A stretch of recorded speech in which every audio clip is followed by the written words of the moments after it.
Welcome to Shiksha of இந்திய exams. இந்த பாட்டில் பார்த்தீங்கன்னா கிலோனாவோட ஷாரான்ஷ் பாட்டை எக்ஸ்பிளைன் பண்ணுறேன். கவி பரீட்சையா பாவாத் பாட்டுக்கும் சேம் தான், ஆஸ் வெல் அஸ் ஷாரான்ஷுக்கும் சேம் தான். கவி பரீட்சை போயட் इंट्रोडक्शन. ओके, कविना पोएट, परिचय அப்படின்னா इंट्रोडक्शन परिचय. इस कविता के रचयिता सिया राम शरण गुप्त हैं. கவிதானா இந்த போயம். ஓகே, கவினா போயட்.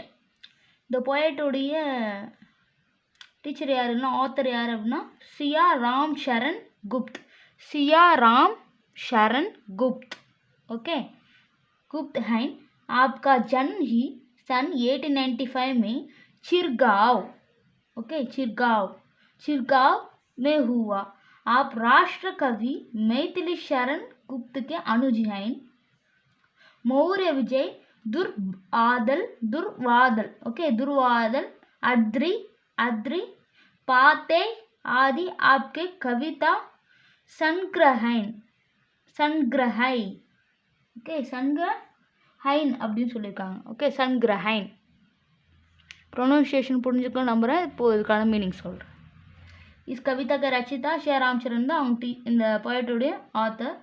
இந்த போயமுடைய ஆத்தர், போயட்டுடைய நேம். ஓகே, ஆப்கா ஜன்ம் அவங்களுடைய பர்த் எப்போ அப்படின்னு பார்த்தீங்கன்னா ஜன்ம் அப்படின்னு சொன்னால் பர்த்துன்னு அர்த்தம். 1895 பிறந்தாங்க. சிர்கா அப்படின்ற இடத்துல பிறந்தாங்க.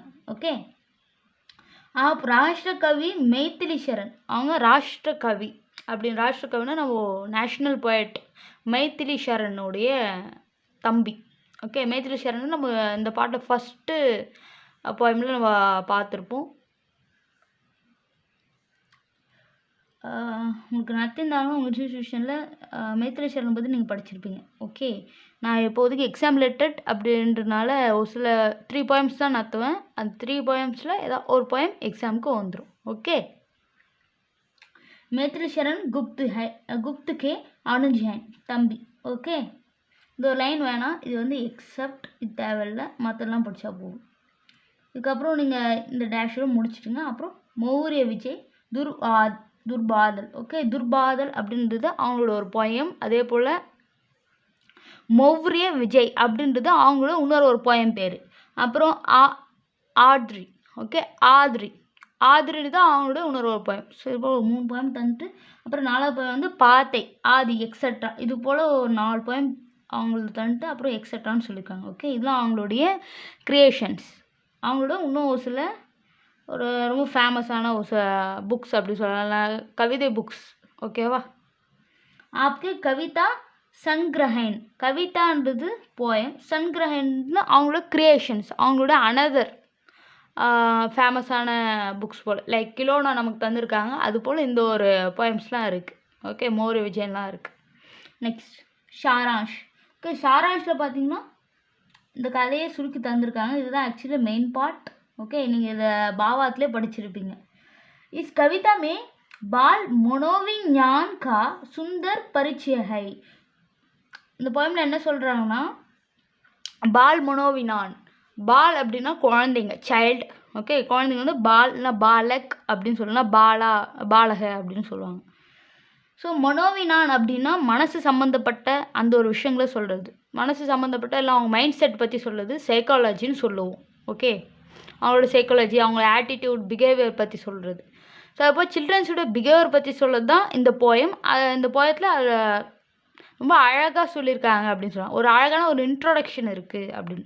சுந்தர்னா அழகு, பரீட்சை அப்படின்னா இன்ட்ரோடக்ஷன். இப்போ இங்கே கவி பரீட்சைன்னு சொல்லணும், இங்கே போயட் இன்ட்ரோடக்ஷன் அப்படின்னு சொல்லுவோம். ஸோ அந்த பரீட்சைன்றது இன்ட்ரோடக்ஷன். ஸோ என்ன சொல்லியிருக்காங்கன்னா சுந்தர் பரீட்சைனா அழகான ஒரு இன்ட்ரோடக்ஷனாக அதை சொல்லலாம். ஒரு அழகான இன்ட்ரோடக்ஷன் அதை பற்றி இந்த போயமில் சொல்லியிருக்காங்க. ஓகே, அது சில்ட்ரன்ஸுடைய மைண்ட் செட்டை பற்றின ஒரு அழகான ஒரு இன்ட்ரோடக்ஷன் இந்த போயமில் இருக்குது. அதுதான் அதுக்கான மீனிங். बच्चों के लिए सोना या मिट्टी दोनों बराबर हैं. பராபர்னா ஈக்குவல் அப்படின்னு அர்த்தம். மிட்டி அப்படின்னா உங்களுக்கு ஃபஸ்ட்டே சொன்னால் இந்த கிளே, மண்ணால் செய்யப்பட்டது. மிட்டினா மண், களிமண் இருக்குல்ல, அதான் கிளே.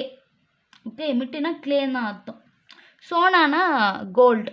ஓகே, பச்சோன்னா நிறைய பசங்க ஃப்ளூரலில் சொல்லுவோம், நிறைய பேர் இருந்தாங்கன்னா அந்த ஃப்ளூரலில் சொல்லுவோம். ஸோ அதான் பச்சானா சிங்குலர், பச்சோன்னா நிறைய பேர்.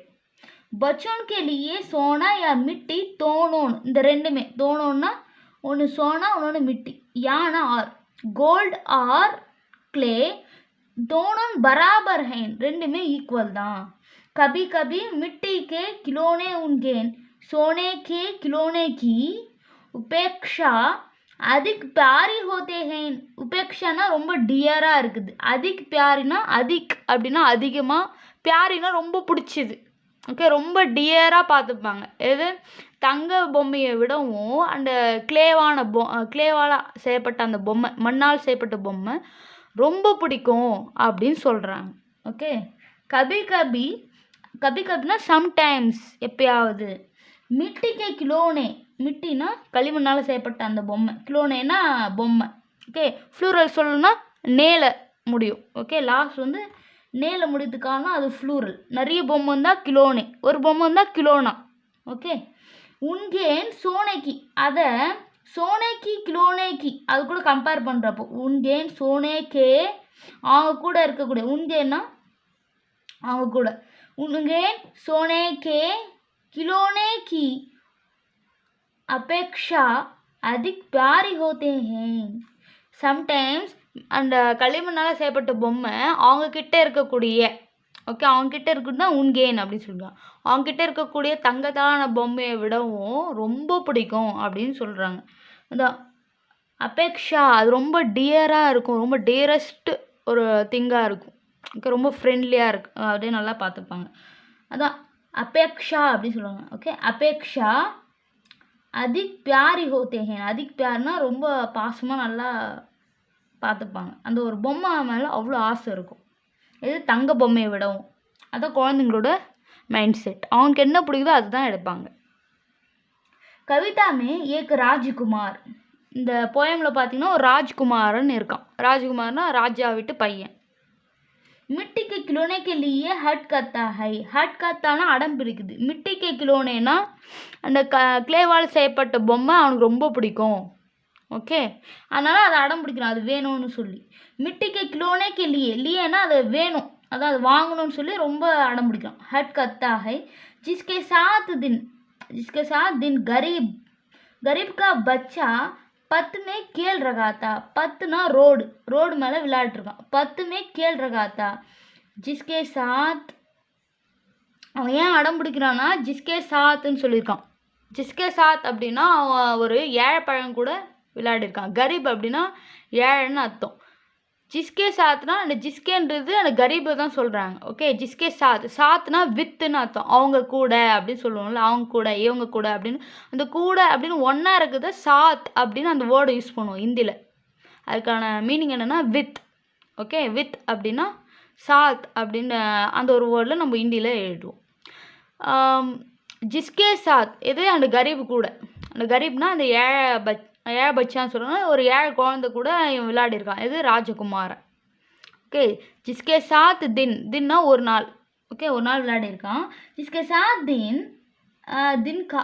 ஓகே, தின்கா பச்சா பத்து மே கேள் ரகா தா. அந்த ரோட்டில் போய் அவனும் விளையாடிருக்கான் அந்த ஏழை குழந்தை கூட. உஸ் கிலோனே கோ லேக்கர் ராஜ்குமார் பி கேள் ரகா தா. உஸ் கிலோனே கோ லேக்கர், அவனுடைய பொம்மையை வாங்கி ராஜ்குமாரன் விளையாடிருக்கான். வேற ஒன்று, ராஜ்குமார் பி கேள் ரகாத்தா. கேள்னா விளையாட்டு. ஓகே, விளையாடிருக்கான்.